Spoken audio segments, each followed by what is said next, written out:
Yo, tiga mitonka.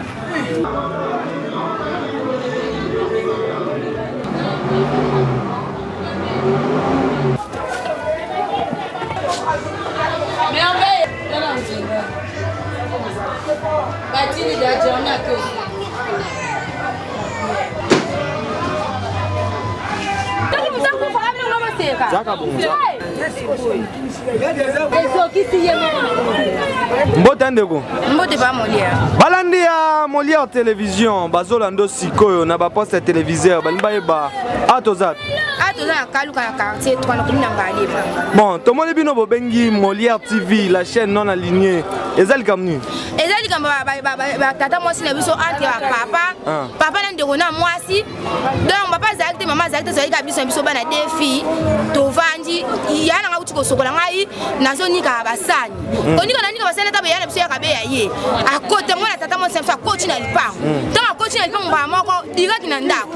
Direct na ndako mamako abandi ko boka biso ba valise libanda. Aboki première valise, deuxième valise. Yana nga utiko sokola aye. Tama ye mama ya sabi papa zete mama zete omisa biloko il faut ça ba mikolo soki ba ye on lokoboka biloko bi ba mikolo ba zete ozoboka biloko ndenge yana nga ba bongo mama kamata na njoto bitumba papa ndio baka biso ba basi mibale ye mkola zate donc ba machete taka ngande wasenga yo mo filmer ngotala moni yo mo moni tema bongo na ngai donc sabotage papa to ko défendre ne loko to machete donc ba panzi biloko ba mbongo na ngako na teka ke fila mbongo na ngai na bomba na ndako na mbongo na ngai ke ko so le mo bilamba le mercredi pour mon la table 25 mbongo na perdre yo zaki tama mo salama na zaki si le tenga ngamo bazaki après peu nombre de combien tata moi sinon bazaki donc plusieurs personnes na ba leki na ye na leki na 5e na mona sura bango 6e na ye moko tata mwasi na bana le 12 plus ba koko na ba kokololo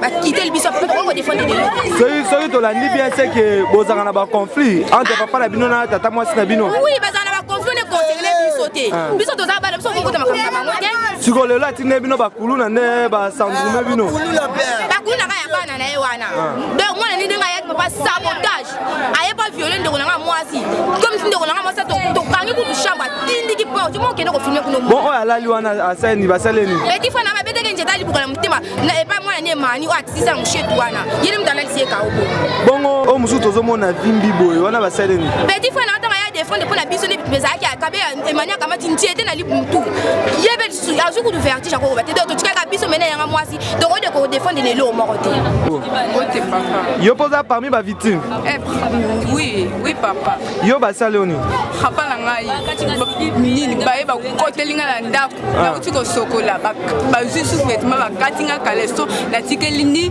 ba kotelinga direct tina chambre mama na bango tata mwasi na biso aye na nzeta libuka koti tina ndako azui ba nini o armoire ba vitre panti azui ba DVD ba nini ba machine o ba TV nyo sa panti azui na nini o azui na mbongo na ngai oke après na bomba papa na bilamba ba kile na ngai après na toka na mbongo na ngai surtout nyos ba koti ba yibi ba blo na ngai mais tant opération ne bando sala ma bobenga la police te kwa ngai moko papa na keti na la police na ke ko zo bango ke po baya kotala nini ndeti après ba blo na ba panti la police boyi e bisinga ike singai nini bako yate biso moko après to juger problème na biso nini bango après bako yate to bomana etali biso te baboyi